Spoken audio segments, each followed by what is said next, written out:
दोस्तों, जैसा कि आपने वीडियो के थंबनेल पर देखा होगा कि सिर्फ नाम के नहीं, काम के भी शॉर्टकट्स। तो माइक्रोसॉफ्ट एक्सेल के आज मैं आपके साथ ऐसे कुछ चुनिंदा कीबोर्ड शॉर्टकट्स शेयर करने वाला हूं, जो मेरे पूरे डेटा एनालिस्ट के करियर प्रोफाइल के एक्सपीरियंस के दौरान मैंने गेन किए। ये ऐसे शॉर्टकट्स रहने वाले हैं दोस्तों, जिनको आप अपने डेली रूटीन की टास्क में यूज कर सकते हैं, और ये एक्चुअल में काम आने वाले शॉर्टकट्स होंगे। वैसे तो आप कंप्यूटर के किसी भी सॉफ्टवेयर के अगर कीबोर्ड शॉर्टकट कीज ढूंढने निकले तो इंटरनेट पे आपको दुनिया भर के मिल जाएंगे, लेकिन उनमें से कुछ ही ऐसे होते हैं जो काम के होते हैं, आधे से ज़्यादा ऐसे होते हैं जो आपको कभी काम नहीं आते। तो आज जो शॉर्टकट्स आप लोगों के साथ शेयर होने वाले हैं ये बहुत ही कम होंगे, और सिर्फ आपको इन्हीं को याद रखना है। और अगर आप इनको याद रख के अपने डेली रूटीन की टास्क में यूज करते हैं तो मैं गारंटी देता हूँ कि ये शॉर्टकट्स सीखने के बाद आप माइक्रोसॉफ्ट एक्सेल में कीबोर्ड शॉर्टकट्स के किंग बन जाएंगे। तो जो हमारा पहला शॉर्टकट है वो है रिबन बार को हाइड और अनहाइड करने का। अगर आपको एक्सेल में रिबन बार को हाइड और अनहाइड करना हो तो आप अपने कीबोर्ड से प्रेस कीजिएगा कंट्रोल प्लस F1। जैसे ही आप कंट्रोल प्लस F1 प्रेस करेंगे, आपका वर्कशीट में जो रिबन बार होगी वो हाइड हो जाएगी, और दोबारा से आप कंट्रोल F1 करेंगे तो उस रिबन बार को आप अनहाइड भी कर सकते हैं। चलिए इसे एक बार लाइव करके अपने एक्सेल के वर्कशीट पे देख लेते हैं। तो जैसा कि आप देख रहे हैं, ये ऊपर टैब्स है। मेरा माउस का पॉइंटर देखिए, ये मेरा माउस का पॉइंटर है, और मैं इसको यहाँ लेके जा रहा हूँ। ये सारे टैब्स होते हैं दोस्तों। मान के चलिए मैंने ड्रॉ टैब पे क्लिक करा तो ड्रॉ टैब से रिलेटेड कुछ कमांड्स मेरे स्क्रीन पर आ जाती है, और इसी तरीके से अगर मैं व्यू टैब पे क्लिक करता हूँ या होम टैब पे क्लिक करता हूँ तो उन टैब से रिलेटेड कमांड्स आ जाती है। तो ये कमांड्स आने का जो एक स्पेसिफिक लोकेशन है, इस पूरे लोकेशन को रिबन बार बोला जाता है। इस रिबन बार को हाइड और अनहाइड करने के लिए आप कंट्रोल F1 अपने कीबोर्ड से कर सकते हैं। आप कंट्रोल F1 करेंगे तो ये रिबन बार हाइड हो जाती है, और दोबारा से कंट्रोल F1 करेंगे तो रिबन बार अनहाइड भी हो जाती है।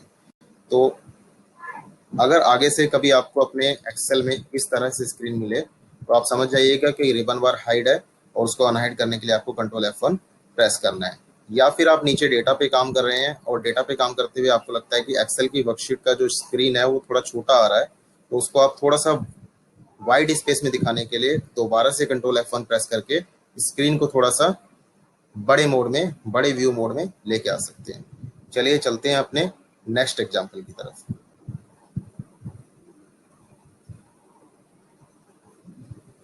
फार्मूला बार एक्सपेंड और कोलैप्स। आप अपने एक्सेल के वर्कशीट में फार्मूला बार को एक्सपेंड भी कर सकते हैं और दोबारा से कोलैप्स करके उसे उसके ऑटो फिट रीसाइज में भी लेके आ सकते हैं।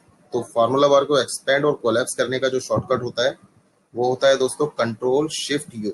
यानी आपको अपने कीबोर्ड से control plus shift plus you press करना है, तो आप फार्मूला बार को एक्सपेंड और कोलैप्स भी कर सकते हैं। चलिए इसे भी लाइव करके एक बार देख लेते हैं। अब फार्मूला बार जो होता है हमारा, वो फार्मूला बार होता है ये जो व्हाइट पट्टी आ रही है इसको फार्मूला बार बोलते हैं। इसको फार्मूला बार क्यों बोला जाता है? मैं कोई भी अपने एक्सेल वर्कशीट में किसी भी तरीके का कोई फार्मूला लगाता हूँ, मान के चलिए मैंने यही फार्मूला लगाया और इसकी कुछ भी मैंने रेंज दे दी, तो जिस सेल में मेरा फार्मूला लगा है अगर उस सेल पे आकर मैं क्लिक करता हूँ तो फार्मूला बार में मुझे दिखेगा कि मैंने कौन सा फार्मूला लगाया हुआ है। जैसे कि मैंने सम का फार्मूला लगाया हुआ है, किस रेंज से किस रेंज तक लगाया हुआ है। तो जिस जिस सेल में फार्मूला लगा होता है फार्मूला बार उस सेल के फार्मूले को रिफ्लेक्ट करती है, इसलिए उसे फार्मूला बार बोला जाता है। इस फार्मूला बार के साइज को हम एक्सपेंड भी कर सकते हैं और कोलैप्स करके वापस इसके ऑटो रिसाइज मोड में भी लेके आ सकते हैं, जिसका शॉर्टकट मैंने आप लोगों के साथ शेयर कर ही दिया है। चलिए इसे लाइव भी करके देख लेते हैं। अपने कीबोर्ड से मैं प्रेस करूंगा कंट्रोल शिफ्ट यू तो फार्मूला बार एक्सपेंड हो जाएगा, और दोबारा से कंट्रोल शिफ्ट यू करूंगा तो फार्मूला बार कोलैप्स होकर अपने ऑटो मोड रिसाइज में आ जाएगा। एक बार इसे दोबारा से मैं कंट्रोल शिफ्ट यू कर रहा हूँ और आपको जो साइज है एक्सपेंड करके दिखा रहा हूँ। मान के चलिए आपका फार्मूले की लेंथ इतनी बड़ी है कि इसको एक्सपेंड करने के बाद में फार्मूले को वो फार्मूला प्रॉपर कंप्लीट नहीं दिख रहा है आपको, तो आप अपने रिक्वायरमेंट के हिसाब से, ये देखिए मेरा माउस का पॉइंटर देखिए, ये मेरा माउस का पॉइंटर मैं यहाँ लेके जा रहा हूँ और जब ये एरो बन जाता है, ठीक है दोस्तों, तो इसको मैं माउस की मदद की सहायता से नीचे एक्सट्रैक्ट कर सकता हूँ, अपने फार्मूले की लेंथ को देख सकता हूँ जहां तक मेरा हो एज पर माई रिक्वायरमेंट। और मुझे लगता है कि इसको इतना मैंने देख लिया, इसके बाद में इसको वापस रिसाइज करना है तो कंट्रोल शिफ्ट यू करके दोबारा से इसको ऑटो रिसाइज मोड में भी लेके आ सकता हूँ। चलिए चलते हैं अपने नेक्स्ट शॉर्टकट की तरफ। Raw selection. रॉ सिलेक्शन का जो शॉर्टकट होता है वो होता है शिफ्ट प्लस स्पेस बार। चलिए इसे भी लाइव करके देख लेते हैं। जैसा कि आप लोगों को पता ही होगा कि ये हमारी रॉज होती है, तो आप माउस से चाहें तो माउस से भी इस तरह से क्लिक करके, जैसे एरो बन जाता है तो माउस से क्लिक करके भी इन रोज को सिलेक्ट कर सकते हैं। लेकिन अगर आप कीबोर्ड से करना चाहते हैं तो किस तरह से करेंगे, मान के चलिए मैं एग्जांपल देता हूं कि मुझे रो नंबर 4 को सिलेक्ट करना है। तो मुझे रो नंबर 4 के किसी भी एक पर्टिकुलर सेल पे क्लिक कर देना है और उसके बाद अपने कीबोर्ड से प्रेस करना है शिफ्ट प्लस स्पेस बार। जैसे ही मैं शिफ्ट स्पेस बार प्रेस करूंगा मेरी रो सिलेक्ट हो जाएगी। अब एक दूसरा एग्जांपल लेते हैं। मान के चलिए मुझे रो नंबर 7 से लेके रो नंबर 11 तक का डेटा सिलेक्ट करना है, मतलब रो नंबर 7 से लेके रो नंबर 11 तक की सारी रो सिलेक्ट करनी है। तो या तो मैं रो नंबर 7 या फिर रो नंबर 11 किसी भी एक रो पे आ जाऊंगा और उसके बाद में मैं शिफ्ट के साथ स्पेस बार प्रेस करूंगा। क्योंकि मैंने रो नंबर 11 सिलेक्ट किया है इसलिए अप एरो की सहायता से, शिफ्ट दबा के अप एरो की सहायता से मैं रो नंबर 7 तक का एरिया सिलेक्ट कर लूंगा। तो इस तरह से आप रोज को सिलेक्ट कर सकते हैं अपने एक्सेल वर्कशीट में। चलिए चलते हैं अगले शॉर्टकट की तरफ।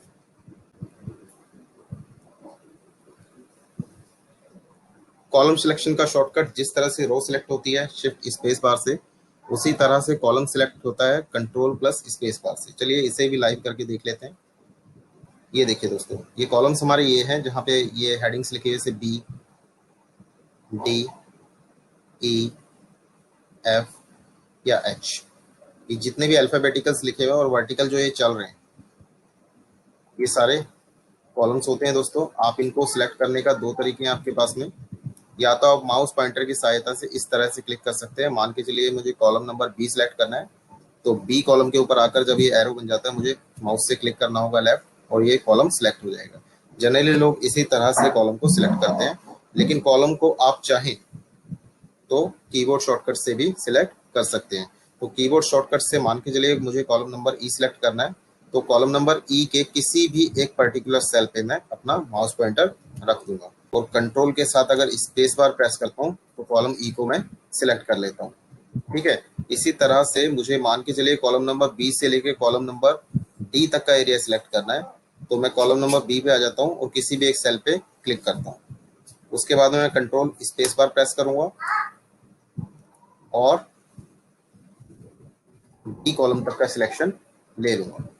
तो ये एक तरीका है, कंट्रोल स्पेस बार के थ्रू आप कॉलम सेलेक्ट कर सकते हैं। चलिए चलते हैं नेक्स्ट शॉर्टकट की तरफ, इंसर्ट रो वे वन।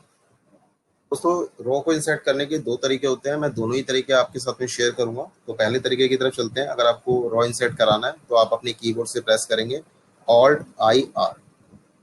चलिए इसे भी लाइव करके देख लेते हैं। मान के चलिए मुझे रो नंबर 6 से पहले एक रो इंसर्ट करानी है, तो मैं अपने कीबोर्ड से प्रेस करूंगा ऑल्ट आई आर, तो मेरे वर्कशीट में रो नंबर 6 से पहले एक रो इंसर्ट हो जाएगी।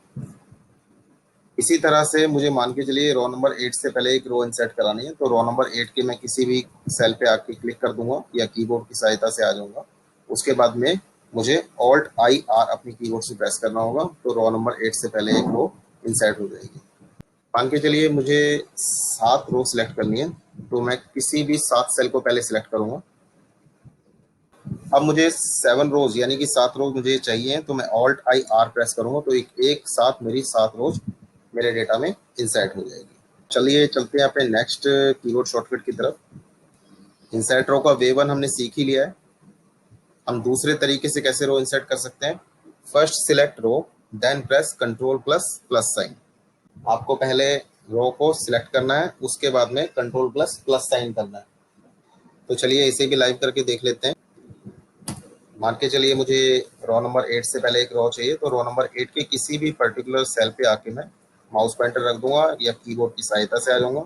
उसके बाद में मैं शिफ्ट के साथ में स्पेस बार प्रेस करूंगा तो रो सिलेक्ट हो जाएगी, जैसा कि बोला गया था कि फर्स्ट सिलेक्ट रो। उसके बाद बोला गया था कंट्रोल के साथ में प्लस साइन आपको दबाना है, तो जैसे आप अपने कीबोर्ड से कंट्रोल के साथ प्लस साइन दबाएंगे तो रो इंसर्ट हो जाएगी। चलिए चलते हैं नेक्स्ट शॉर्टकट की तरफ, insert column way one. Column को भी इंसर्ट कराने के दो तरीके होते हैं दोस्तों। पहले तरीके की तरफ चलते हैं। आप अपने कीबोर्ड से प्रेस कर सकते हैं ऑल्ट आई सी मान के चलिए मुझे कॉलम ई से पहले एक कॉलम इंसर्ट कराना है। तो जनरली लोग क्या करते हैं, जैसे कॉलम ई को सिलेक्ट किया, यहाँ पे राइट क्लिक करा और यहाँ पे राइट क्लिक करके इंसर्ट पे क्लिक करा तो एक कॉलम इंसर्ट हो जाता है। इसमें थोड़ा सा टाइम कंजप्शन ज़्यादा होता है दोस्तों, और माउस का यूज भी इसमें ज़्यादा होता है। अगर आप विदाउट माउस के यूज के आप कीबोर्ड शॉर्टकट से कॉलम इंसर्ट करना चाहते हैं तो आप अपनी कीबोर्ड से प्रेस कर सकते हैं Alt I C। चलिए इसे लाइव करके देखते हैं। कॉलम ई से पहले मुझे कॉलम चाहिए था, तो मैं कॉलम ई के किसी भी एक सेल पे अपना माउस पॉइंटर रख दूंगा और उसके बाद में Alt I C प्रेस करूंगा। जितनी बार मैं Alt I C प्रेस करूंगा उतनी बार मेरा कॉलम इंसर्ट होता रहेगा। फिलहाल के लिए मैं इसे कंट्रोल जेड कर रहा हूँ। अब मान के चलिए मुझे एक साथ में 4 कॉलम चाहिए, और जो मुझे 4 कॉलम चाहिए वो चाहिए कॉलम सी से पहले। तो कॉलम सी पे आके मैं 4 सेल को सिलेक्ट कर लूंगा। कॉलम सी के किसी भी सेल पे आके मैं 4 सेल को सिलेक्ट कर सकता हूँ, कुछ इस तरह से। और उसके बाद अपने कीबोर्ड से प्रेस करूंगा Alt I C। ठीक है दोस्तों, तो इकट्ठे मेरे 4 कॉलम इंसर्ट हो जाएंगे। चलिए नेक्स्ट शॉर्टकट की तरफ चलते हैं अपने। Insert column way two, first column select then control plus plus sign. यानी कि पहले आपको सिलेक्ट करना है कॉलम और उसके बाद में कंट्रोल प्लस प्लस साइन कर सकते हैं। जिस तरह से रो के लिए हमें रो को सिलेक्ट करना पड़ता था पहले, उसके बाद में कंट्रोल प्लस प्लस साइन करना होता था, उसी तरीके से कॉलम को सिलेक्ट करना है, देन हम control plus plus sign press करके कॉलम को इंसर्ट करा सकते हैं। ये कॉलम को इंसर्ट कराने का दूसरा तरीका है दोस्तों। चलिए इसे भी एक बार लाइव करके देख लेते हैं। मान के चलिए मुझे कॉलम एफ से पहले एक कॉलम चाहिए, तो फर्स्ट सिलेक्ट कॉलम, मैंने कॉलम को सिलेक्ट किया और जिसको सिलेक्ट करने का शॉर्टकट होता है कंट्रोल प्लस स्पेस बार, और उसके बाद में मैंने अपने कीबोर्ड से प्रेस किया कंट्रोल प्लस। मैं जितनी बार कंट्रोल प्लस करूंगा उतनी बार मेरा कॉलम इंसर्ट होता रहेगा। तो ये एक दूसरा तरीका है कॉलम को इंसर्ट कराने का। चलिए चलते हैं नेक्स्ट एग्जांपल की तरफ। डिलीट रो, आप रो को डिलीट कर सकते हैं। रो को डिलीट करने का शॉर्टकट होता है Alt H D R। चलिए इसे लाइव करके देखते हैं। मान के चलिए मुझे ये 3 रोज अपने डेटा में नहीं चाहिए, ये बेकार हैं, ब्लैंक आ रही हैं। तो मैं इन 3 रोज को इस तरीके से सिलेक्ट कर लूंगा, इन 3 रोज के किसी भी सेल को, और उसके बाद में मैं अपने कीबोर्ड से प्रेस करूंगा Alt H D R। तो ये 3 रोज मेरी एक साथ डिलीट हो जाएगी। या मुझे कोई स्पेसिफिकली एक रो डिलीट करनी है, मान के चलिए मुझे रो नंबर 8 डिलीट करनी है, तो रो नंबर 8 के किसी भी सेल पे मैं कर्सर रख के सिंपली अपने कीबोर्ड से प्रेस करूंगा Alt H D R, तो रो डिलीट हो जाएगी। चलिए चलते हैं नेक्स्ट शॉर्टकट की तरफ।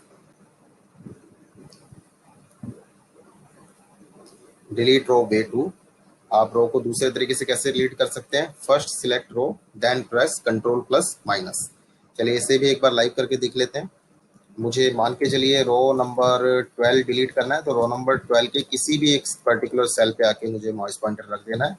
उसके बाद में शिफ्ट के साथ में स्पेस बार प्रेस करना है और कंट्रोल माइनस कर देना है। अगर मुझे ज़्यादा रो एक साथ डिलीट करनी हो तो जितनी रो डिलीट करनी है उतनी रोज को सिलेक्ट करके कंट्रोल माइनस कर सकता हूँ। चलिए चलते हैं नेक्स्ट शॉर्टकट की तरफ। Delete column way one, column को भी डिलीट करने के 2 तरीके होते हैं, Alt H D C। आप अपने कीबोर्ड से Alt plus H plus D plus C अगर प्रेस करते हैं तो आप डेटा में कॉलम को डिलीट कर सकते हैं। चलिए इसे भी लाइव करके देख लेते हैं। मान के चलिए मुझे कॉलम नंबर बी नहीं चाहिए, तो मैं कॉलम नंबर बी के किसी भी एक पर्टिकुलर सेल पे आकर क्लिक करूंगा या कीबोर्ड की सहायता से चले जाऊंगा। मतलब मुझे कॉलम नंबर बी पे आना है, चाहे किसी भी सेल पे आना हो। उसके बाद में मैं प्रेस करूंगा Alt H D C। जैसे ही मैं Alt H D C करूंगा मेरे डेटा में से कॉलम नंबर बी डिलीट हो जाएगा, उसकी जगह मूव होके दूसरे कॉलम्स आ जाएंगे। या मान के चलिए मुझे एक साथ 3 कॉलम डिलीट करने हैं, तो 3 कॉलम्स के सेल को मैं सिलेक्ट कर लूंगा और उसके बाद में मैं Alt H D C press करूंगा, तो वो तीनों कॉलम्स डिलीट हो जाएंगे। फिलहाल के लिए मैं इसे कंट्रोल जेड कर रहा हूँ। चलिए चलते हैं नेक्स्ट कीबोर्ड शॉर्टकट की तरफ। कॉलम को डिलीट करने का जो दूसरा तरीका है वो है first select column then press control plus minus. चलिए इसे भी लाइव करके देख लेते हैं। मुझे कॉलम नंबर F अगर डिलीट करना है तो फर्स्ट सिलेक्ट कॉलम, मैंने कॉलम नंबर F को सिलेक्ट किया कंट्रोल प्लस स्पेस की सहायता से, और उसके बाद अपने कीबोर्ड से कंट्रोल माइनस प्रेस किया। मैं एक साथ ज़्यादा कॉलम्स भी डिलीट कर सकता हूँ। जैसे इस तरह से मैंने चारों कॉलम्स को सिलेक्ट किया और उसके बाद में कंट्रोल माइनस किया तो चारों कॉलम इकट्ठे डिलीट हो जाएंगे। तो आज जो हमने पॉइंट कवर किए हैं उनको एक बार रिपीट कर लेते हैं कि आज हमने क्या क्या शॉर्टकट सीखे हैं। पहला, रिबन बार हाइड और अनहाइड करना। एक्सेल वर्कशीट में हम रिबन बार को हाइड और अनहाइड कैसे कर सकते हैं। फॉर्मूला बार को एक्सपेंड और कोलैप्स करना, इसका शॉर्टकट क्या होता है।